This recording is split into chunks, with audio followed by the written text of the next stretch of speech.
दोनों के ठेले थे। महेश का नारियल पानी का ठेला था और नीरज का आइसक्रीम का ठेला। रोज सुबह 9 बजे दोनों अपने ठेले को लेकर निकल जाया करते थे और फिर पार्क के बाहर अपना ठेला लगा दिया करते थे। महेश नेक दिल इंसान था जो दूसरों की मदद करता था। पार्क के बाहर एक गरीब भिखारी बैठा करता था। महेश उसके लिए रोज घर से खाना लाया करता था। ये लो चचा, ऊपर वाला तुम्हें बरकत दे बेटा। महेश को गरीबों की मदद करना पसंद था। वहीं नीरज खुदगर्ज था। अरे भाई महेश, ये तुम रोज रोज इस भिखारी को खाना क्यों लाते हो? ये तुम्हारा कोई रिश्तेदार थोड़ी ना है जो तुमने इसकी जिम्मेदारी उठा ली है। अरे भाई, बेचारा गरीब है, मुझसे बन पड़ता है, इसलिए इसकी मदद कर देता हूँ। लेकिन ये सब फिजूल के खर्चे हैं। तुम्हें तो पैसे की बचत करनी चाहिए भाई। वैसे भी तुम खानदान वाले हो, तुम्हारी बीवी बच्चे हैं। हाँ वो तो है, लेकिन इस छोटी सी मदद से मुझे नहीं लगता कि मेरा खर्च कम हो जाएगा। ऐसे भी गरीबों की मदद करना या ना करना, ये तो सबकी अपनी ख्वाहिश होती है। और उसी वक्त महेश के ठेले पर खरीदार आ गए। अरे भाईजान, 2 नारियल पानी दे दो। जी जनाब। महेश नारियल पानी दे ही रहा था कि दूसरे खरीदार आ गए और देखते ही देखते खरीदारों की कतार लग गई। कुछ ही घंटों में महेश के आधे से ज्यादा नारियल फरोख्त हो गए। ये सब नीरज देख रहा था। मालूम नहीं इसके नारियल पानी में क्या है, फौरन सारे नारियल फरोख्त हो जाते हैं और यहाँ मैं सुबह से खड़ा हूँ, मेरी तो एक भी आइसक्रीम फरोख्त नहीं हुई। नीरज को दिल ही दिल में महेश से हसद हो रही थी। दोपहर तक महेश के सारे नारियल खत्म हो गए और वो घर की जानिब रवाना हो गया और यहाँ नीरज हसद से राख हुआ जा रहा था। आज मैं इसका कुछ करके ही रहूंगा। रास्ते में महेश को एक और गरीब खातून नजर आई। अरे बेटा, कुछ खाने को दे दो। हाँ माँ, है ना। महेश ने बगैर सोचे अपना डिब्बा उस गरीब खातून को दे दिया। ऊपर वाला तुम्हें बरकत दे। ज़ईफा खातून ने महेश को दुआएं दी और वो अपने घर चला गया। रमा, आ गए आप? आज बहुत जल्दी आ गए। हाँ, सारे नारियल फरोख्त हो गए और हाँ, आज मैंने अपना डिब्बा एक मुफलिस ज़ईफा खातून को दे दिया। ठीक है, कोई बात नहीं। वैसे भी मैंने खाना पका लिया है, आइए साथ में खाते हैं। हाँ, ये हाथ गाड़ी यहीं लगा कर आता हूँ। ठीक है। रोज की तरह महेश ने वो हाथ गाड़ी अपने दरवाजे पर लगाई और घर के अंदर चला गया। शाम के वक्त महेश नारियल खरीदने के लिए निकला और उसने नारियल खरीदकर अपने घर के बाहर ही रख दिए। अरे रमा, आज तो रोज से दुगना नारियल खरीदा है। इतना सारा वजन उठाकर मैं थक गया हूँ, थोड़ी चाय बना दो। हाँ। उसी वक्त नीरज अपना आइसक्रीम का ठेला लेकर घर पहुंचा। नीरज ने वहां रखे नारियल देखे और हाथ गाड़ी भी, और उसके खुराफाती दिमाग में मंसूबा बन गया। अब देखता हूँ तू कैसे पैसे कमाता है। रात को सब जब सो रहे थे तो नीरज खामोश कदमों से अपने घर से बाहर आया। उसने महेश के घर के बाहर रखे सारे नारियल और उसकी हाथ गाड़ी उठा ली। अब देखता हूँ बगैर नारियल और हाथ गाड़ी के कैसे सबकी मदद करेगा। अब तू रोएगा और मैं हंसूंगा। नीरज ने वो नारियल और हाथ गाड़ी अपने घर के पीछे आंगन में ही छुपा दी और सभी चीजों को एक घास से ढक दिया। महेश का बुरा करके नीरज बेहद खुश था। उस रात उसे बड़ी सुकून की नींद आई। अगली सुबह जब महेश घर से बाहर आया तो उसकी हाथ गाड़ी और नारियल सब गायब थे। अरे रमा, जल्दी बाहर आओ। क्या हुआ? सब कुछ चोरी हो गया, मेरी हाथ गाड़ी और नारियल सब कुछ। हे ऊपर वाले! नारियल खरीदने के लिए मेरे पास पैसे भी नहीं है। अब हमारा क्या होगा? महेश ने अपना सिर पकड़ लिया और रमा भी परेशान थी। आप एक मर्तबा पुलिस स्टेशन में जाकर शिकायत कराइए, हमें हमारी हाथ गाड़ी जरूर मिलेगी। एक बार चोरी हुई चीज भला किसी को हासिल होती है क्या? तो अब हम क्या करें? मालूम नहीं, देखता हूँ कहीं से पैसों का इंतजाम होगा तभी नारियल खरीद कर फरोख्त कर सकता हूँ। हाँ, यही वाजिब होगा। परेशान महेश एक साहूकार के पास गया। हुजूर, मेरी हाथ गाड़ी चोरी हो गई है और नारियल भी। मुझे कुछ पैसों की जरूरत है। पैसे तो मैं तुम्हें दे दूंगा, लेकिन तुम्हारे पास गिरवी रखने के लिए क्या है? फिलहाल तो मेरे पास कुछ नहीं है, लेकिन मैं वादा करता हूँ कि मैं हर माह आपके पैसे लौटाता रहूंगा। नहीं नहीं, मेरा कारोबार वायदे से नहीं चलता। कुछ गिरवी रखने को हो तो ले आओ और फिर पैसे लेकर जाओ। महेश मायूस हो गया। उसके पास गिरवी रखने के लिए कुछ भी नहीं था। न मेरे पास सोना है, न एक खुद का घर। अब मैं भला क्या गिरवी रख सकता हूँ? हे भगवान, मेरी मदद करो। महेश इन्हीं ख्यालों में खोया चलता रहा। चलते चलते वो पार्क के पास आया। उसे वहाँ वही ज़ईफ शख्स नजर आया। आज महेश के पास उसके लिए खाना नहीं था। महेश ने पास के ठेले से कुछ समोसे खरीद लिए और फिर उस गरीब को दे दिए।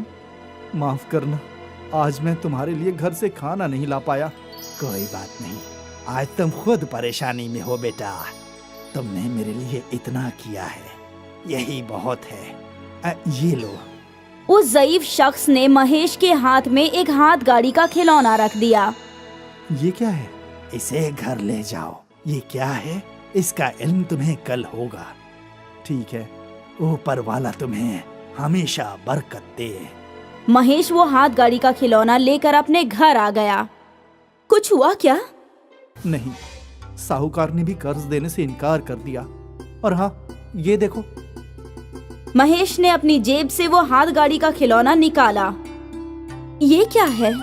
अरे, जिस मुफलिस ज़ईफ शख्स को मैं रोज खाना खिलाता हूँ ना, आज उन्होंने मुझे ये दिया है और कहा है कि ये क्या है, इसका इल्म तुम्हें कल ही होगा। इस छोटी सी हाथ गाड़ी को हम यहीं रख देते हैं, देखते हैं क्या होगा। फिलहाल मुझे बेहद भूख लगी है, चलिए खाना खाते हैं। हाँ ठीक है। पूरा दिन महेश और रमा इसी जद्दोजहद में रहे कि वो कैसे पैसों का इंतजाम करें। और यहाँ इनके मायूस चेहरे देखकर नीरज बेहद खुश था। ये हुई ना बात। इस रात भी नीरज चैन की नींद सोया, लेकिन अगली सुबह जब वो घर से बाहर निकला तो उसका आइसक्रीम का ठेला एक छोटे खिलौने में तब्दील हो चुका था। और यहाँ महेश के घर में करिश्मा हो गया। जब महेश और रमा उठे तो उनके सामने एक नई हाथ गाड़ी थी जिस पर बहुत सारे नारियल थे। हे भगवान! वो छोटी सी हाथ गाड़ी इतनी बड़ी कैसे हो गई? कुछ वक्त बाद महेश अपनी नई हाथ गाड़ी लेकर बाहर निकला और ये देखकर नीरज ने अपना सिर पकड़ लिया। मैंने तो महेश का बुरा करना चाहा था, ऊपर वाले ने मेरे साथ ही बुरा कर दिया। नीरज ने महेश का बुरा चाहा, लेकिन महेश को जादुई नारियल का ठेला उसकी नेकी की वजह से हासिल हुआ।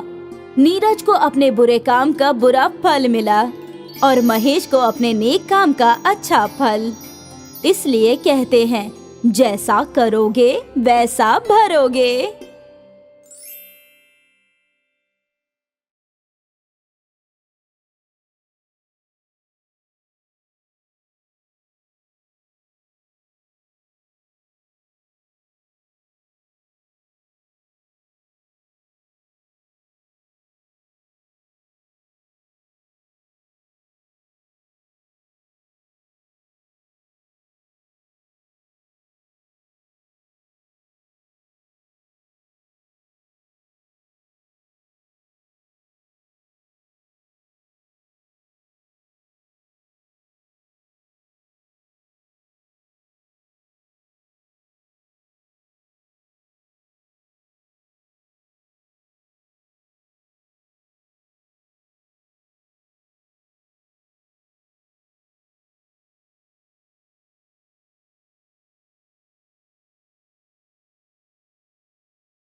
शुभम और रवि दोनों भाई थे। उनके वालिदैन के इंतकाल के बाद दोनों ने घर का बंटवारा कर लिया।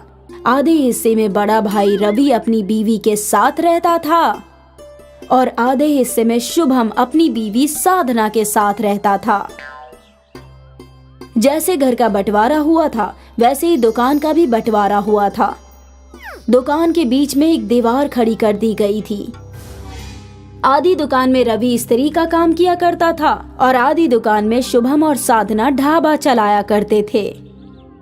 आ गई बहू, मैं तुम्हारा ही इंतजार कर रहा था।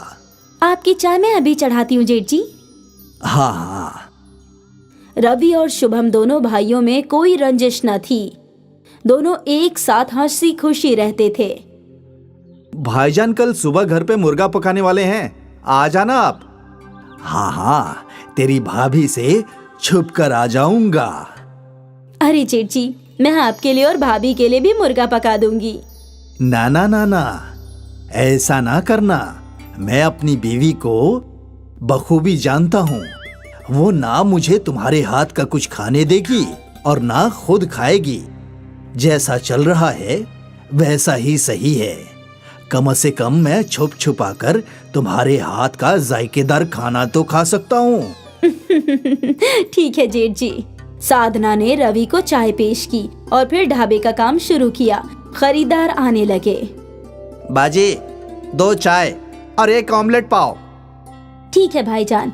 साधना किचन संभालती और शुभम खरीदारों को। दोनों मिलजुल कर काम करते थे। सुबह से शाम तक उनका ढाबा चलता रहता और फिर शाम के समय साधना सबके लिए नाश्ता बनाती। जेठ जी आइए, मैंने आपके लिए स्पेशल अंडा भुर्जी बनाई है। अभी आया। साधना, रवि और शुभम एक साथ बैठकर नाश्ता किया करते थे। खुश रहो बहू, तुम्हारे जैसी बहू हर खानदान को मिलनी चाहिए। तुम जैसे शुभम की मदद करती हो, मैं भी सोचता हूँ कि काश गायत्री भी मेरी ऐसे ही मदद करती। कोई बात नहीं भाईजान, कहते हैं ना, माले में सारे मोती एक तरह के नहीं होते। वैसे ही सभी लोग अलग अलग होते हैं। अलग होना भी ठीक है। गायत्री को तो बस लड़ना झगड़ना आता है। शादी के बाद तुमसे लड़कर बंटवारा करा दिया और अब तुम अलग हो गए हो तो मुझसे लड़ती है। मेरी तकलीफ मैं ही जानता हूँ। मेरी छोड़ो। तुम दोनों के लिए मैं बेहद खुश हूँ। ऊपर वाला तुम दोनों को कामयाबी अता फरमाए। शुक्रिया जेठ जी। भाईजान, कल दोपहर में घर आना मत भूलना। वो तो मैं कभी नहीं भूलूंगा। साधना के हाथ का पकाया जायकेदार मुर्गा कैसे छोड़ सकता हूँ। अगली दोपहर अपनी बीवी से छुपते छुपाते रवि शुभम के घर आया। अरे बहू, बहू, जल्दी खाना लगाओ। गायत्री को झूठ बोलकर निकला हूँ कि दोस्त के घर खाना खाने जा रहा हूँ। अभी पेश करती हूँ जेठ जी। साधना ने तीनों के लिए खाना पेश किया और फिर तीनों ने मिलकर हंसी मजाक करते हुए नोश फरमाया। ऐसे ही तीनों एक साथ खुश रहा करते थे। एक रोज शुभम शहर से सामान लाने जा रहा था। भाईजान, मैं शहर से सामान खरीदने जा रहा हूँ। आप जरा साधना का ख्याल रखना। ये भी कोई कहने की बात है। रुको, 10 मिनट में काम खत्म करके वहीं चला जाता हूँ। इसकी कोई जरूरत नहीं है, साधना तन्हा संभाल लेगी भाईजान। हाँ हाँ, मुझे इल्म है, लेकिन मैं भी उसकी मदद करना चाहता हूँ। तू जा, हम देख लेंगे। ठीक है भाईजान। शुभम चला गया और फिर रवि अपनी दुकान छोड़कर ढाबे में काम करने चला गया। रवि कस्टमर्स की प्लेट उठाने लगा। अरे जेठ जी, रहने दीजिए, मैं करती हूँ। तुम जो कर रही हो वही करो, मैं हूं ना। थोड़ा काम मैं भी कर लूंगा और इसी बहाने तुमसे गुफ्तगू भी हो जाएगी। वो भी है। ढाबे पे कस्टमर्स आते गए और साधना ने रोज की तरह किचन संभाला और रवि ग्राहकों को देखने लगा। सब कुछ सही चल रहा था कि यकायक गैस खत्म हो गई। अरे रे रे रे, ये भी अभी होना था। क्या हुआ बहू? जेठ जी, गैस खत्म हो गया है। ग्राहकों का ऑमलेट का ऑर्डर है। अब मैं क्या करूं? लगता है अब ग्राहकों को वापस भेजना होगा। नहीं नहीं, ये तो बिल्कुल सही नहीं है। तुम एक काम करो, ऑमलेट बनाने के लिए अंडे मिक्स करो, बाकी तुम मुझ पर छोड़ दो। साधना ने ग्लास में अंडा फोड़ा और उसमें नमक और मसाला, प्याज, मिर्च डालकर मिक्स करने लगी। रवि अपने दुकान से एक नई इस्त्री लेकर आया। इस इस्त्री का क्या करेंगे जेठ जी? तुमने वो बिजली से चलने वाला चूल्हा देखा है ना? जैसे वो होते हैं वैसे ही ये इस्त्री है। तुमने जो ऑमलेट मिक्स किया है वो इस इस्त्री पे डाल दो। क्या ऑमलेट बनेगा?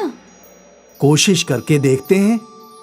रवि ने इस्त्री की वायर बोर्ड में लगाई और जब इस्त्री गर्म हुई तो साधना ने उल्टी इस्त्री पर अंडे का ऑमलेट घोलकर डाल दिया और वो अंडा पकने लगा। देखा? करीब 2 मिनट में ऑमलेट पक गया। साधना ने ऑमलेट को प्लेट में परोसा और ग्राहक के पास ले गई। अरे, ये कैसा ऑमलेट है? मुसल्लस शक्ल का। ये नया है भाईजान, आप खाकर तो देखिए। उस ग्राहक ने वो ऑमलेट खाया और उसे वो बहुत लजीज लगा। जायका तो बहुत खूब है और शक्ल भी एकदम नया। उसे देखकर दूसरे ग्राहक ने भी उस त्रिकोण ऑमलेट का ऑर्डर दिया। मुझे भी वैसा ही त्रिकोण ऑमलेट चाहिए। मुझे भी। साधना स्त्री पर त्रिकोण ऑमलेट बनाती गई और ग्राहक चाव से उसे खाते गए।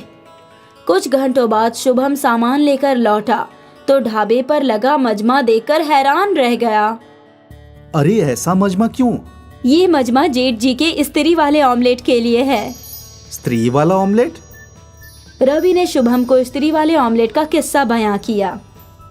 अरे देख, मुसल्लस ऑमलेट खाने के लिए कितना मजमा लग गया है। वाह भाईजान, आपने तो कमाल कर दिया। और फिर तीनों मिलकर ग्राहकों को ऑमलेट देने लगे। त्रिकोण ऑमलेट वाला ढाबा मशहूर हो गया। साधना और शुभम सोशल मीडिया पर वायरल हो गए। एक रोज रवि अपने घर पर नोश फरमा रहा था। तुमने साधना और शुभम की तरक्की के मुतालिक सुना क्या? सिर्फ सुना नहीं, देखा है। उसके ढाबे पे इतना मजमा लगा रहता है ना कि कभी कभी ख्याल आता है कि काश हमारा बंटवारा नहीं हुआ होता, हम दोनों एक साथ कमाते, मेरे पास भी बहुत पैसे होते शुभम की तरह।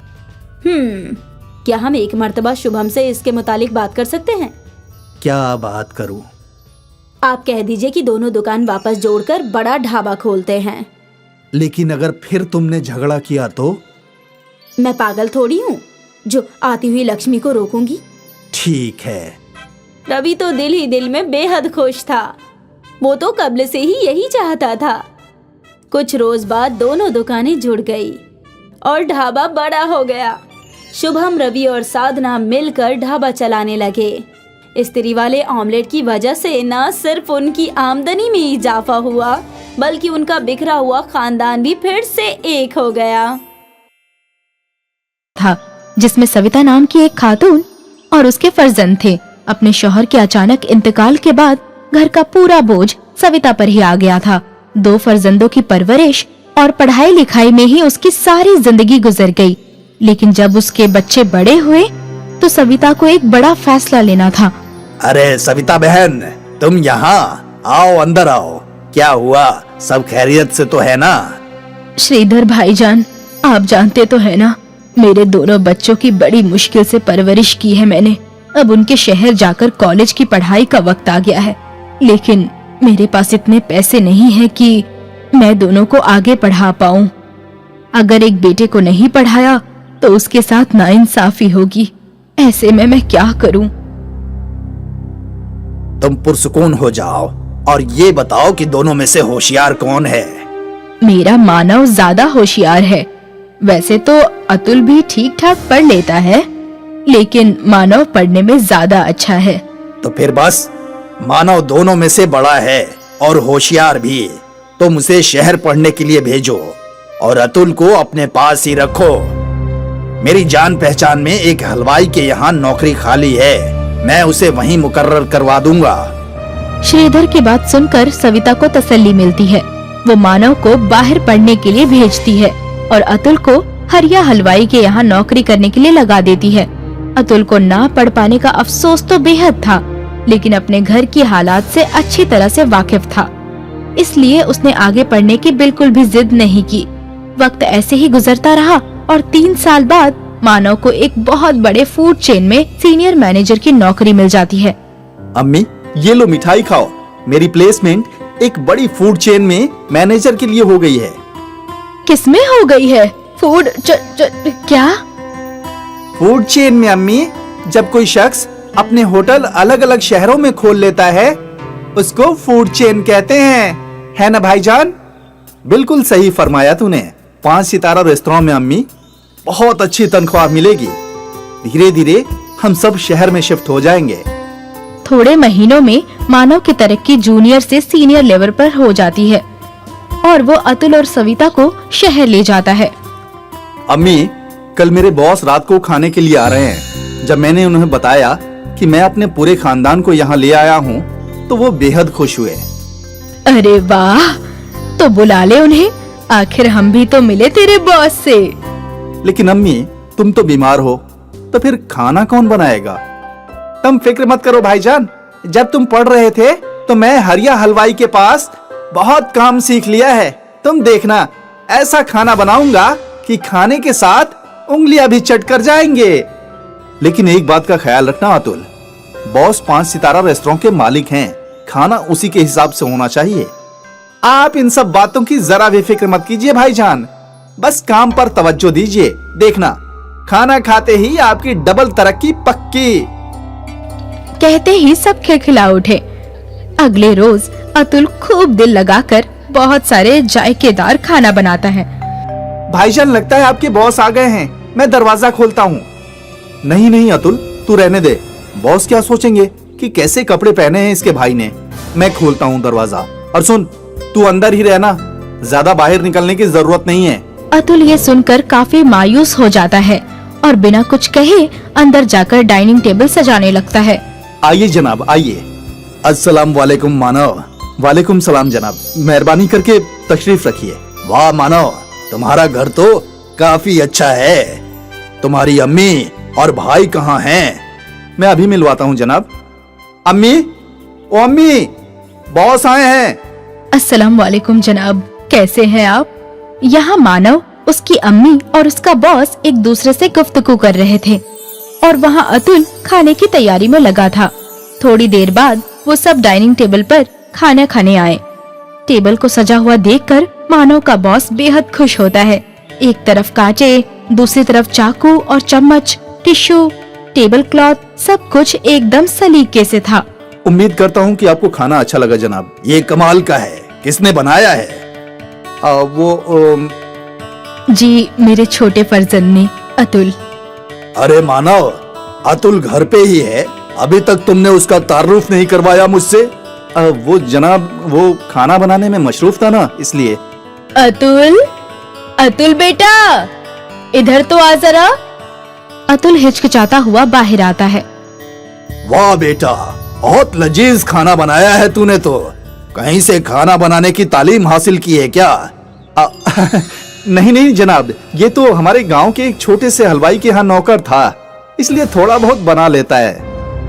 अपने भाई के मुंह से ये सुनकर अतुल फिर से मायूस हो जाता है और खाना खाने के लिए बैठ जाता है। रुखसत होने से पहले अतुल मानव के बॉस अतुल को एक पेशकश करते हैं। खाना खाकर मजा आ गया। ना सिर्फ खाना बल्कि टेबल एटिकेट्स का भी पूरा ख्याल रखा था अतुल ने। सुनीता जी, अगर आप बुरा न माने तो एक बात कहना चाहूंगा। आपका बेटा बहुत हुनरमंद है। हमें एक नए शेफ की जरूरत है, तो क्या अतुल वहाँ हेड शेफ की नौकरी करना पसंद करेगा? लेकिन जनाब, अतुल ने कोई फॉर्मल डिग्री नहीं ली है इसमें, ये तो ऐसे ही बस थोड़ा बहुत कर लेता है। वो तुम्हारी परेशानी नहीं है मानव, मुझे बस जायका उम्दा चाहिए और कुछ नहीं। अतुल, तुम कल मानव के साथ दफ्तर आ जाना और वहीं पर एक डिश बनाकर खिला देना। ये सुनकर अतुल तो बेहद खुश हो जाता है लेकिन मानव को ये बात बिल्कुल पसंद नहीं आती। अगले रोज अतुल वहाँ पहुँचकर अपनी डिश बनाने लगता है। ये लीजिए जनाब, दाल बाटी चूरमा इटालियन ट्विस्ट के साथ। वाह वाह, बहुत खूब, बहुत बढ़िया डिश है। इसमें जो पुदीने का फ्लेवर है, आ हा हा हा हा। क्या आपको अच्छी लगी जनाब? क्या मैं चख सकता हूँ? अरे ये तो बहुत अच्छी है। तो फिर क्यों, हैरत में पड़ गया ना? क्या हुआ जनाब? मैं कुछ समझा नहीं। अब तुम इसे खुद बताओगे या मैं बताऊं? वो अतुल, मैंने इस रेस्तरां के शेफ को तुम्हारी डिश में नमक मिर्ची डालने के लिए कहा था ताकि तुम्हें यहाँ नौकरी ना मिले। क्या?